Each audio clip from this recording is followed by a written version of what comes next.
کۆمەڵکوژی کوردان لە دەرسیم پێش 82 ساڵ پێش ئێستا بووە. مێژوەکەی دەگەڕێتەوە بۆ نێوان ساڵانی 1937 بۆ 1939 لە ئەنجامی زوڵم و زۆری دەوڵەتی تورکیا و سیاسەتی بە تورککردنی هەموو ناوچەکانی باکووری کوردستان بەڕێوە چووە. دەوڵەتی تورکیا لە ژێر پاساوی جێبەجێکردنی یاسای دووبارە نیشتەجێکردنەوە کە ساڵی 1934 دەرچووە دەستی کرد بە ڕاگواستنی کورد لە زێدی باو و باپیرانی و نیشتەجێکردنی لە شوێنی تر، بە تایبەت لە خۆرئاوای تورکیا و هێنانی تورک بۆ شوێنی کوردەکان واتە سیاسەتی بە تورککردن. ئەمە شوای کرد گەورەترین ڕاپەڕین و شۆڕشی چەکداری دژ بە تورک دەست پێ بکات لە ناوچەی دەرسیم بە سەرکردایەتی سەید ڕەزا. دەوڵەتی تورک زۆر بە توندی ڕوبەڕووی ئەم ڕاپەڕینە بوویەوە، لە ئەنجامدا دەیان هەزار کورد کوژران. پاش شۆڕشی شێخ سەعیدی پیران لە ساڵی 1925 ئەمە گەورەترین ڕاپەڕینی کوردان بوو دژ بە سیاسەتی بە تورککردن و داگیرکاری دەوڵەتی کەمال ئەتاتورک.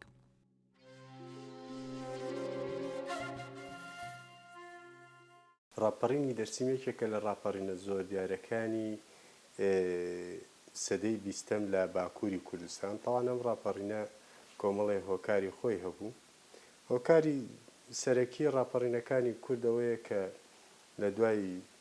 جەنگی جیهانی یەکەمەوە کە کوردستان کراوە چوار پارچەوە بەشێکی بەر باکووری کوردستان کەوت، لەوێ کوردی باکوور ڕازی نەبوو بەو دۆخە سیاسی نوێی کە هاتبوو ئاراوە. بە شێوەیەکی گشتی ئەمە هۆکاری سەرەکی هەموو ڕاپەڕینەکانی کوردە کە لە پێناوەوەیە کە دەسەڵاتی بێگانە دەرکات لە ناوچەکە. سەبارەت بە ناوچەی دەرسیم تایبەتمەندی خۆی هەبوو. ناوچەی دەرسیم لەبەرەوەی ناوچەی دەرسیم ناوچەیەک بوو لەو ناوچانەی کە بە درێژایی سەردەمی نوێوە لە سەدەی 19 بەزەگمەن کەوت بۆ ژێرباری تورکیا. لە سەدەی 19ەوە تاکو شۆڕشی دەرسیم لە ناوەڕاستی هەفتاکانی سەدەی 19 تا شۆڕشی دەرسیم 11 جار سوپای تورکی هێرشی کردی بۆ سەر ناوچەکانی دەرسیم، بەڵام بۆی بەرزەفت نەکرابوو. دەرسیم هەتا ئەو کاتەش تقریبەن لە سەربەخۆییە بوو، یعنی بەتەواوی نەکەوت بۆ ژێرباری دەسەڵاتی تورکیەوە. تەواان ناوچەی دەرسیم ناوچەیە کە لە ڕووی جوگرافیەوە تایبەتمەندی خۆی هەیە. بۆیە لە سەدەی 19 یەکێک لە پرۆفیسۆرەکانی بواری جوگرافیا لە ئەمریکیە ئەڵێ ئەم سروشتە جوگرافیە و ئەم مەوقع جوگرافیە و ئەم دۆخە جوگرافیە و ئەم تۆبۆگرافیایی کە هەیەی و ئەو بەرز و نزمی هەیەی کاریگەری گەورەی بووە بەسەر شۆڕشەکانی و ڕاپەڕینەکانی و جوڵەکانی دەرسیم و کاریگەری گەورەی هەبووە بەسەرەوەی کە ئەمان زیاتر حەزیان لە سەربەخۆیی بێ، حەزیان لە ئازادی بێ. کاریگەری گەورەی هەبووە بەسەرەوەی کە بە درێژایی مێژوو ئەم ناوچەیە سەربەخۆیانە حکمیان کردووە. دەرسیم خۆی ناوچەیەکی جوگرافیە لە باکووری کوردستان. دەکرێت بڵێن ناوچە جوگرافیەکە تەبیعەتێکی تایبەت بە خۆی داوەتێ لە ڕۆی جوگرافیەوە و ئەم تەبیعەتە لە نتیجەی تەبیعەتی مەسئلەی مجتەمەعی کۆمەلگای ناوچەکە بە تایبەتی ئەوەی کە دانیشتوانەکەی کوردن بەڵام لە ڕووی ئاینیەوە عەلی ئیلاهین. بۆیە بە درێژایی مێژوو بە تایبەتی لە کۆتایەکانی سەدەی 19 و سەرەتاکانی سەدەی 20 دەرسیم هەوڵی ئەوەی داوە ئەو تەبیعەتە خۆی بپارێزی بە جیاوازتە لەگەڵ ناوچەکانی دیکەی باکووری کوردستانە. بۆیە ئەمی شتێکەڵاوی ناو ڕوودا و مێژوویەکانی باکووری کوردستانە بێ بە تایبەتی لە دوای ئەوەی کە دەوڵەتی عوسمانی تێک دەشتێت لە جەنگی یەکەمی جیهانی و ئیتر بچنەوەی ڕزگاری خوازی تورکی لەسەر دەستی مستەفا کەماڵ دەست پێ دەکا. ناوچەی دەرسیم تێکەڵاوی کەمتر تێکەڵاوی ناو ڕوودا و پێشهاتە سیاسەکانی کە دەبێت بە تایبەتی ڕاپەڕینی کۆچیریە و شۆڕشی شێخ عوبەیدڵڵای نەهریە و هەروە بڵێن شۆڕشی ئاگری داغیشە. بەڵام دوای ئەوەی کە ئەو شۆڕشانە سەرکوت دەکرێن و وەکو بڵێ دەسەڵاتی نوێی تورکیاش پێی خۆشە کە دەرسیم دوورە پەرێزە لەم بابەتانەدا، ئیتر دوای ئەوەی کە ئەم شۆڕش و ڕاپەڕینانە لە باکووری کوردستان سەرکوت دەکرێن ئیتر لا دەکاتەوە لە دەرسیم وەکو بڵێ ناوچەکانی دیکەی بۆ خۆش دەبێ دەتوانن کۆنتترۆلی ئەم ناوچانە بکەن تاکە ناوچە کە دەمینێتەوە ناوچەی دەرسیمە لەبەر ئەوەی لە کاتێکدا کە دەوڵەتی تورکیاش تشکیل دەبی و پەرلەمانی قسە دەکات چەند کەسایەتێکی نزیک لە دەرسیمیەکان دەبن لە پەرلەمانە قسە دەکەن بەڵام ڕابەڕێکیان هەیە کە هەم دەکرێت بڵێن ڕاپەرێکی دینیە سید ڕەزای دەرسیمی و هەم ڕابەڕێکی ڕۆحیشە بۆ ئەوان بانجی ئەوە دەدا کە ئەوانەی دەچن لە پەرلەمانی تورکیا لە ئەنقەرە قسە دەکەن ناتوان بە ناوی دەرسیمەوە قسە بکەن لە بەرەوەی نمایندەی نەرسیم نین ئیتر لێوەوە دەرسیمی برازەبی لە ناو ڕوودا و مێژوویەکاندا بە تایبەتی بڵێن دەکرێت بڵێن لە سەرەتای سیەکان بە پاشەوە لە ڕووی زانستیەوە ئەگەر ئەو زاراوەیە چاک بکەینەوە یعنی بەڕێی من کە لە تێزی دکتۆراکەشم ئاماژەم پێداوە بەرەنگاریە زیاتر لەوەی شۆڕش بێ لەبەرچی لەبەر ئەوەی ناوچەی دێرسیم کە کوردە عەلەویەکان تێدا ڕێژەی هەر زۆری دانیشتوانەکەینا لە دوای سەرکوتکردنی ڕاپەڕینی ئارارات دوا ناوچەی کوردی بوو کە نەکەوتوە ژێردەستی دەوڵەتی تورکیا ئەنجا تورکەکان بە هەموو شێوەیەک هەوڵیاندا ئەم ناوچەیەش وەکو ناوچەکانی تر بکەوێتە ژێر کۆنتترۆلی خۆیان و چی دیکە هێزێک نەمێنێ لە ناو سنووری دەوڵەتی تورکیا کە لە ژێر کۆنتترۆلی ئەواندا نەبێ بۆ ئەوە چەند ڕێگایەشیان گرتە بەر یەکەم جار بە یاساییکردنی بڕیارەکانی خۆیان دەستیان پێکرد بۆ ئەوەی شەرعیەتێکی یاسایی هەم لە لای خەڵک هەم بۆ ڕای نێودەوڵەتی بخەنە ڕوو بۆ ئەوەش چەند یاسایەکیان دەرکرد دەرحەق بە دێرسیم هەر لە ساڵی 34ەوە دەستیان بە دەرکردنی ئەو یاسایانە کرد مەسەلەن لە مانجی تشرینی یەکەمی 1934 یاسایەکیان بە ناوی یاسای ڕاگەواستن و نیشتەجێکردن کرد دەرکرد لە ئەنجومەنی نیشتیمانی گەورەی تورکیا ئەم یاسایە گوایە بۆ ئەو تورکانەنە کە لە ناوچەکانی بولگار و لە ناوچەکانی بۆڵقان دەگەڕانەوە تورکیا بۆ نیشتەجێکردنی ئەوان بەڵام لە ناوەڕۆکدا یاسایەکە ڕێک دژی کوردەکانە و بۆ توانەوەی کوردەکانە لە بۆتەی تورکەکان چونکە دەوڵەتی تورکیا کە لە ساڵی 23وە دامەزرا یەک لە سەرەکیترین بنەماکانی ئایدۆلۆژیای تورک بریتی بوو لە توانەوەی هەموو نەتەوەکانی تر لە بۆتەی تورک چونکە ئەوان تووشی گرەیەکی دەرونی ببوون لە بوونی هەر نەتەوەیەکی تر لە ناو سنووری دەوڵەتی تورکیا بۆ ئەوان باش دەیانزانی هەموو ئەو پارسە بوونەی کە دەوڵەتی عوسمانی لە دوای جەنجی جیهانی یەکەم و پێشووتریش بەخۆی بینی لە ئەنجامی بوونی ڕەگەزی جیاواز بوو لە ناو دەوڵەتەکە یعنی جیابوونەوەکان بە یارمەتی وڵاتە گەورەکان لەسەر بنەمای بوونی ڕەگەزی جیاواز بوو بۆیە ئەوان تاوەکو ئێستش گرەیەکی دەرونیان هەیە بەرامبەر هەر ڕەگەزیەکی تر لە ناونەتەکەوێت ترسێکە لە لای تورکەکان پەیدا بووە لە بوونی کورد لە بوونی هەر ڕەگەزیەکی تر. ساڵی 1934 لە تورکیا یاسایەک دەرچووە بە ناوی یاسای سەر لە نوێ نیشتەجێکردنەوە ئەویش بە مەبەستی سەر لە نوێ گرتنەخۆ و نیشتەجێکردن و دابەشکردنی کەمینە نەتەوەکانی ناو تورکیا لەوانە کورد تاکو بە ئاسانی لە ناو بۆتەی تورکدا بیان توێنێتەوە لە کاتی پێویستدا لە ژێر کۆنتترۆلیان دەرنەچن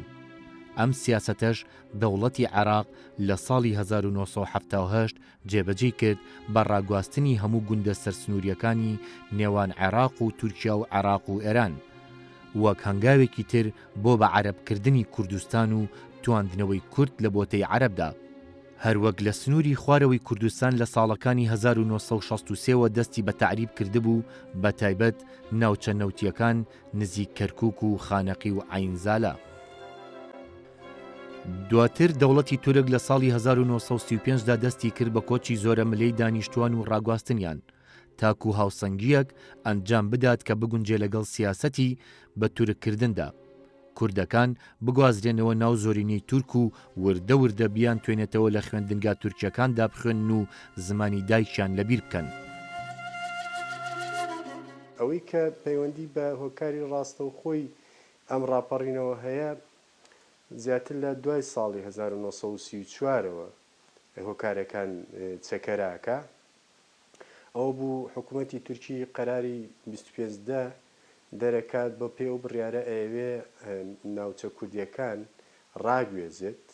بۆ ناوچە تورکیەکان و بیان کات بە بەشێک لە ناوچە تورکیەکان هەرچەنە لە قەرارەکە ناوی کورد نەهاتووە بەڵام ناوی ئەو گەلانەی کە بڵێن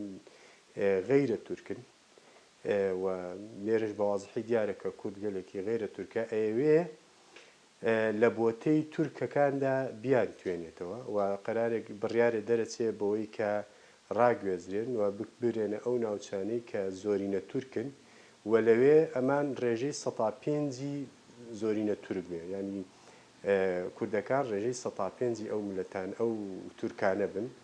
و زەویەکانیان دووبارە لێ بسەندرێتەوە زەویەکان دابشکرێت بەسەر خەڵکی تر و دەسەڵات لە سەرۆگۆزەکانیان بسەندرێتەوە تەمان ئەمە کاریگەری زۆر نەرێنی بەسەر ناوچەی دەرسیما هەبوو و خەڵکی دەرسیم بەمە ڕازی نابوو تان ئەمە لە 35 تر ئیشی بۆ کرا و هەوڵدرا بۆی کە دەرسیم بە تەواوی بگەڕێنرێتەوە ژێر باری تورکیا ئەوە بوو ناوێکی نوێیان لێ ناوەکو هەرێمی تۆنجلی کە ناوێکی تورکی بوو و وەزیری دەرەوە لە ڕاگەیاندنی ئەو هەرێمەیە وتی خەڵکی ڕەسەنی تورک هەمانە کە خەڵکی ڕەسەنی تورکن و لێرەوە ئیتر سەرەتای هەوڵەکان بۆ دەسەمەوەکردنی ناوچەی دەرسیم و هێنانەوە ژێرباری تورکیا دەستی پێکرد ئەوە بوو لە 36 و 37 تر ویستیان لە ڕووی ئەسکەریەوە ناوچەکە کۆنتترۆلکەن تورکیا بۆی کۆنتترۆلی ئەم ناوچێ بکە هەڵسا سەرکردەیەکی نرد تەمام سەرکردەیە زۆر بە قاسی و دڵڕق ڕفتاری کرد بەوەش ناسرا بوو عەبدوڵڵا ئەلبدۆغان عەبدوڵڵا ئەلبدۆغان کە دێتە ئەم ناوچەیە هەوڵی ئەوە دەدا چەند جارێک سەید ڕەزای دەرسیمی ببینی بەڵام سەید ڕەزای دەرسیمی ئەم دانیشتە ناقۆزێتەوە بە مجای ئەوە نادەکە ئەم دانیشتە ڕوو بدە ینی فرسەتی ئەوەی نادا لەگەر عەبدوڵڵا ئەلبدۆغان دابنیشی ئەمە دەبێتەوە کاریەوەی کە عەبدوڵڵا ئەلبدۆغان هەوڵ بدا کەناڵی دیکە بدۆزێتەوە لەم سەروبەندەدا سەید ڕەزا لەگەر ڕەهبەری برازای لەسەر مەسەلەی زەوی و زار و بابەتی لەم شێوە بابەتە کێشە و گیر و گرفتی هەیە بۆی عەبدوڵڵا ئەلبدۆغان ئەم مەسەلەی کێشەیە دەقۆزێتەوە چەند جارێکیش مامی نەسیحەتی ئەوەی دەکا کە ڕەهبەر فریوی دەسەڵات دارانی تورکیا و عەبدوڵڵا ئەلبدۆغان نەخوا بۆیە بەڵام ڕەهبەر دەکەوێتە ناو داوی ئەو تەڵەیەوە ئیتر دەچێتە تەڕەفی تورکیاوە لەم دانیشتن و هاتوو چووە ئەمە دەگرێ بڵێن دوا بڕیاری دەوڵەتی تورکیا کە دەبێت ناوچەکانی دەرسیمیش کۆنتترۆل بکە کەواتە زەمینەی مەسئلەی ڕاپەڕینێک لەبارە بەڵام ئەوەی کە دواتر ڕاپەڕینەکە ینی پشکۆی ڕاپەڕینەکە ڕوودەدا دەبێتەوە کاری ئەوەی کە ڕاپەڕینەکە لە ناوچەی دەرسیمە بتەقێتەوە کوشتنی کوڕێکی سەید ڕەزای دەرسیمی کەمە لە سەرچاو مێژوویەکانە پێیان وایە ئەمە هۆکاری ڕاستە و خۆی دەستپێکردنی ڕاپەڕینی دەرسیمە ئیتر ڕاپەڕین لە ساڵی 1937 لە ناوچەکانی دەرسیم دەست پێ دەکات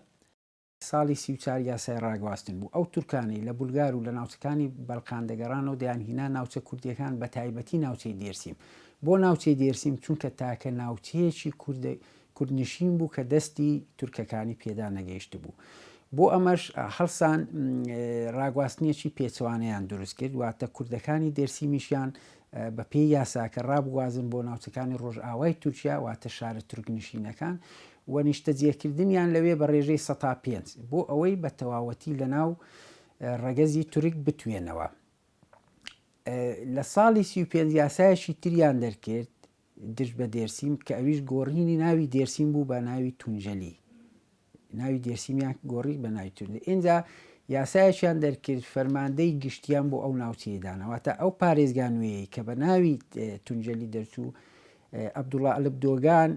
کە یەک لە فەرماندە سەربازیەکانی وابوو و کەسێکە بە پێی سەرچاو مێژوویەکان کەسێک زۆر درڕندە بووە لە کاتی شەڕەکانیش لە ناوچەکانی بەڵگان و زۆر ڕقی لە کورد بووە یعنی بە ئەنقەست عەبدوڵڵا ئەلبدۆغانیان هەڵبژار کردیان بە پارێزگاری ئەو ناوچەیە و ئەوەی جێگای سەرنجە چوار دەسەڵاتی گەورەیان لەو کەسایەتی کۆ کردەوە دەسەڵاتێکی مەدەنی کە کردیان بە پارێزگای ئەوە هەم کردیان بە پشکێنەری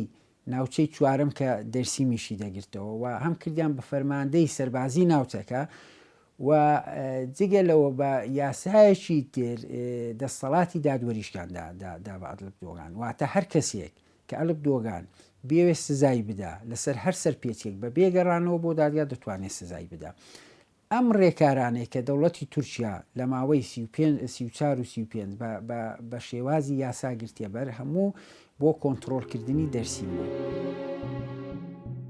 دەوڵەتی تورک پاش گۆڕینی ناوی دەرسیم بۆ تونجەلی دەستی کرد بە جێبەجێکردنی پلانەکەی تونجەلی بەمانای دەستی پۆڵاین دێت بە زمانی تورکی واتە بە دەستی پۆڵاین دەدەین لەوانەی کە دژ بە سیاسەتی ڕاگواستن و بە تورککردن دەوەستنەوە. سەرەتا سیاسەتێکی بەکاردەهێنا گوایە لە ناوچەی دەرسیم کورد و زازایی و عەلەوی دەژین سیاسەتی پەرتکە و زاڵبە تا بە جوانی بتوانێت پلانەکەی جێبەجێ بکات وا دەری بخات کە ئەمانە سێ ڕەگەزی جیاوازن.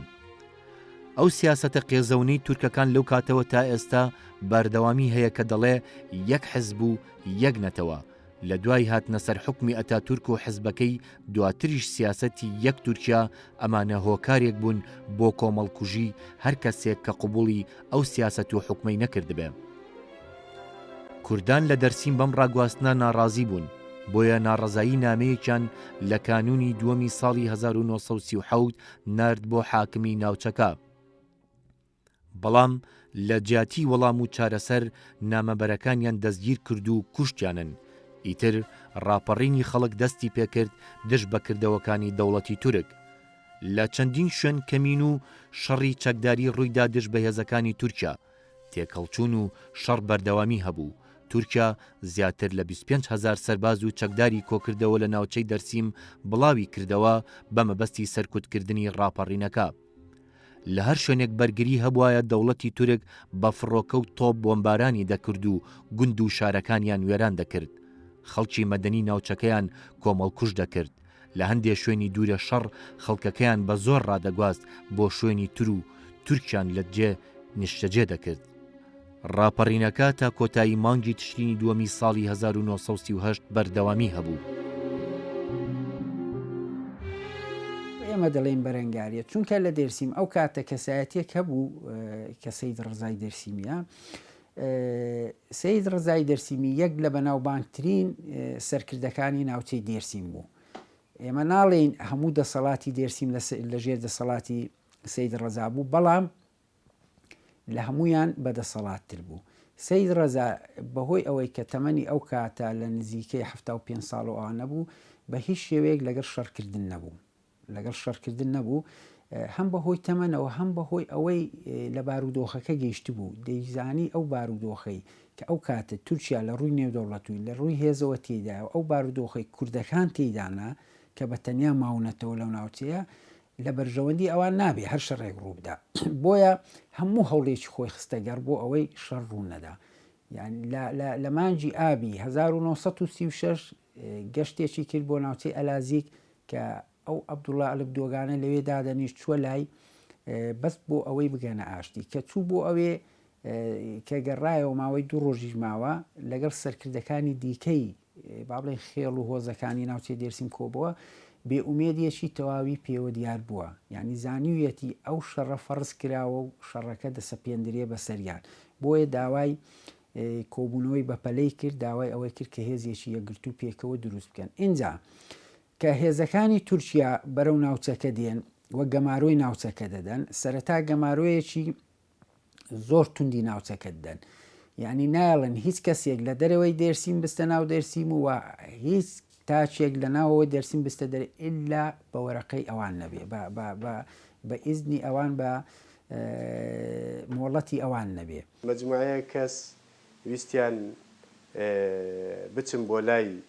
ئەو سەرکردە سەربازیەوە پێی بڵێن دەستبەرداریان بێ ئەوان حکومی خۆیان بکەن و بڵێن تەدەخولات لە کاروباری ئەوان نەکەن ئەوە بوو لە جیاتیەوەی گوێیان لێ بگرێ بە پێچەوانەوە لە سێدارەیدان دامی کردن. ئەمە وای کرد خەڵکی ناوچەی دەرسیم ڕقیان هەڵسێەوە ڕازی نەبن بە وەزعی کە هاتووە بە سەریانە بۆیە ئەوانیش دەستیان بە تۆڵەسەندنەوە کرد لە سوپایە تورکیاوە کەوتنە وێزەی سوپا تورکیەکەەوە مەجموعەیەک لە سەرباز و ئەفسەریان لێ کوشتن. بەمە دۆخەکە گەیشتە دۆخی ڕاپەڕینێک دروست بوو بە سەرۆکایەتی سەید ڕزای دەرسیمی. سەیر ڕەزا قیادەی ڕاپەڕینەکەی کرد و ئیتر خەڵکێکی زۆر چووە پاڵ ڕاپەڕینەکە و لە ماوەیەکی زۆر کورتا مەنتیقەکە بە تەواوی کەوتە ژێر دەستیەوان و 30,000 سەرباز لە دەوری سەیر ڕەزای دەرسیمی کۆبوونەوە و ئیدی شەڕ لە بینی هەردوولا دەستی پێکرد و بە درێژایی ساڵی 37 تاکو 38 بەردەوام بردومان و بەردەوام ڕاوەدونان و بەردەوام هێرشی پیادە و تەنانەت بەکارهێنانی غازی کیمیاییش لەو شەڕانەیە بەکار هاتووە و بە هەموو شێوەیە کەوتنە وێزەی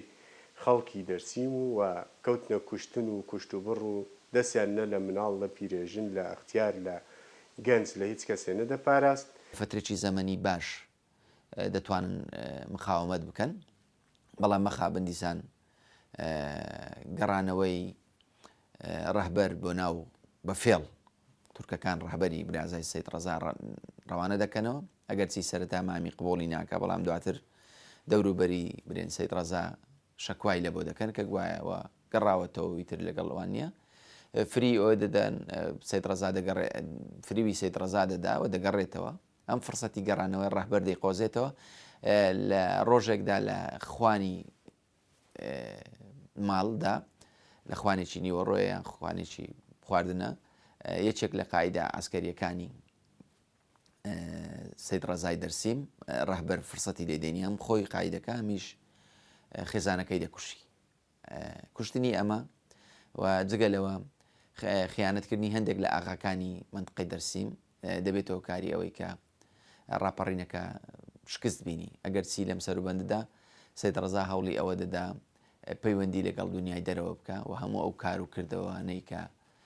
حکوومەتی تورکیا ئەنجامی دەدا لە ناوچەکانی دەرسیمدا بە دنیای دەرەوە بگەینی، بەڵام دنیای دەرەوەش لەم مەسئلەیە خۆی بێدەنگ دەکا بە تایبەتی ئەوەی کە لە سەرچاوەکانە ئاماژە بۆ دەکرێت کە دەیانەوێت لە ڕێگەی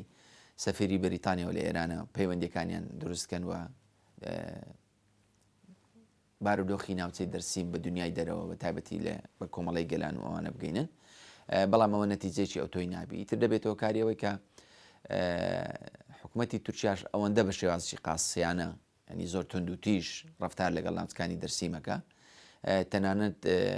سەرچاومێژەکان ئاماژە بۆ دەکەن کە لەم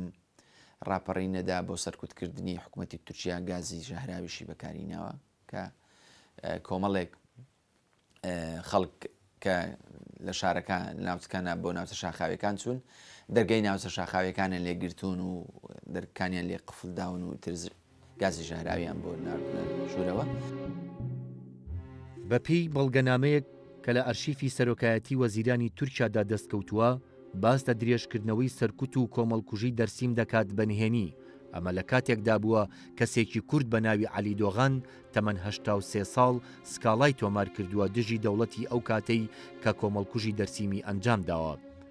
20 کەس لە خێزان و بنەماڵەکەیان کۆمەڵکوژ کراون. پارێزەرەکەی باس لەو بەڵگەنامانە دەکات و دەڵێ کۆمەڵکوژی دەرسیم لە 4 پێنجی 1937 دەستی پێکردووە و لە 2 هەشتی 1939دا کۆتایی هاتووە، هەرچەند بە ئاشکرا لە ساڵی 1938 کۆتاییان پێهێناوە، بەڵام بەنهێنی ئەو بڕیاریان درێژ کراوەتەوە بۆ ساڵی 1939. هێرشەکان و کۆمەڵکوژیەکان بە سەرکردایەتی جەنەراڵێکی تورک بە ناوی عەبدوڵڵا ئالب دۆغان بووە، هەموو جۆرە چەکێکی بەکارهێناوە دژ بە خەڵکی دەرسیم، تەنانەت بۆ یەکەم جار چەکی کیمیاوی بەکار هاتووە دژی کورد لە دەرسیم بووە کە بووەتە هۆی کوشتنی 13806 کەس لەو کۆمەڵکوژیەدا. جارێکی تر سەید ڕەزانامەیەک بۆ عەبدوڵڵا ئالب دۆغان دەنێرێ داوای لێ دەکا کە بە هەر شێوەیەک بێ ئەو یاسایانە ڕاگرن با ڕێک بکەوین بۆ باشەڕ و کوشتار ڕوونەدا بۆ ئەوەی ناوچەکە زەرەرێکی زۆری پێنەگا، بەڵام وەڵامی نامەکەی نادرێتەوە. بەم شێوەیە گەمارۆکەی تورکەکان هەنگاو بە هەنگاو تونتر دەبێ، تاوای لێدێ داوای ئەوە دەکەن کە دەبێ خەڵکی دێرسیم دانیشتوانی دێرسیم 20,000 پارچەچەک ڕادستی دەوڵەتی تورکیا بکەنەوە، ئەگەر ئەوە نەکەن ئەوە شەڕەکە بەسەریان دەسەپێندرێ. ئەمە بیانوو بوو چونکە 20,000 پارچەکە لە ناوچەکە نەبوو، دوایە هەندێک لە گوندەکان ئەو ڕێکاریان جێبەجێ کرد، بەڕاستی پێیان وابوو خۆشباوەڕ بوون، پێیان وابوو بۆ وازیان لێدەینن، بەڵام کەچەکانیان ڕادەست کرد چەند گوندێک بوون هەر دوای ئەوە ڕاستەوخۆ دەستیان بەسەر داگرت و خەڵکەکەیان ڕاگواست بۆیە ئەوە تەنها بیانوو بوو بۆ ئەوەی بەبێ چەکانیان کە لێ سندن شەڕکردنەکە واتە دەست بەسەرداگرتنی دەرسیم زۆر ئاسانتر دەبێت لەوەی کە مەقاومە بکرێت تەڵان بەو شێوەیە پلانەکانی دەوڵەتی تورکیا بۆ دەست بەسەراگرتنی دەرسیم بە تێپەڕبوونی کات تونتر دەبوو یەکێک لەو ڕێکارانی دیکە کەریتیانە بەر سوتاندنی دارستانەکانی دەرسیم بوو ئەم دارستانە بە درێژایی مێژوو خەڵکی دەرسیمی لە شاڵا و لە هێرشەکانی دوژمنانی دەرسیم بە تایبەتی لە سەردەمی عوسمانی و پاشانیش پاراست بوو چکە دارستانەکان زۆر چڕ بوون لە کاتی تنگانە ڕوویان لەوێ دەکرد بەڵام ئەوان هەڵسان بە سوتاندنی لە چوار لاوە سوتاندنی دارستانەکە جگە لە خنکان و کوژران و مردنی کۆمەڵی خەڵک هەتا ئاژەڵ و شتەکانیش تەیر و ئاژەڵ و ئەوانش هەموو بوونە قوربانی ئەو سیاسەتە ڕێگەزپەرستی هەبوو. سەید ڕەزای دەرسیم وەک کارکتەرێک لەگەڵ کۆمەڵی خەڵکی دیکە دەست بەسەرەکرێن ئەگەرچی ئەوان بانجی ئەوە دەکرێن کە بێن گفتوگویان لەگەڵ بکەن بەڵام ئەوەش دەبێتەوە کاریەوەی کە سەید ڕەزا فری وەخوا بدەچێت لە کۆبنەوەی سڵحا دەستی بەسەردا دەگیرێ ئیتر بڕیاری لە سێدارەدان بۆ سەید ڕەزا دەردەکری سەید ڕەزا لە کاتی لە سێدارەدانە ئاماژە بەوە دەکات دەڵێ ئەوە من لە تەمەنی 75 ساڵیدا گیانم دەبەخشمە نیشتیمانەکەم بەڵام نە دەرسیم دەکەوی ئەوە نە دەرسیمیەکانیش بەوە تێک دەشتێن بەرقو لێ دوای منەوە حرەکەی کوردی و حرەکەی دەرسیمیەکان بەردەوامی دەبی تێکشکانی دەرسیم و دەست بەسەراگرتنی ناوچەکانی دەرسیم ماوەی دەستخۆشی دەسەڵاتدارانی تورکیایە تەنانەت لە پەرلەمان و لە حکوومەتاکە و کاتە عسمەت ئینۆنۆ لە حکوومەت بەشداریەکە بە شانازیەوە باسی ئەو سەرکەوتنەی خۆیانەکەن کە توانیویانە بەسەر ناوچەکانی دەرسیمە بەدەستی بینن. کوشتن بە شمشێر و خەنجەر و گلۆ و فڕۆکە و تۆپ و سووتاندنی ماڵان لەگەڵ دانیشتوانەکەیاندا دیمەنە تراژیدیاکانی شاری دەرسیم بووە کە سەربازانی سوپای تورک شانازیان پێوە کردووە. کۆمەڵکوژی خەڵکی مەدەنی و بەکارهێنانی چەکی قەدەغەکراوی کیمیایی دەرسیم تاوانی جەنگە تاوانێکە دژ بە مرۆڤایەتی و تاوانی جینۆسایدا بۆیە گەلی کورد دەبێ هەوڵەکانی چەپکاتەوە بۆ بە جینۆساید ناساندنی ئەم تاوانە.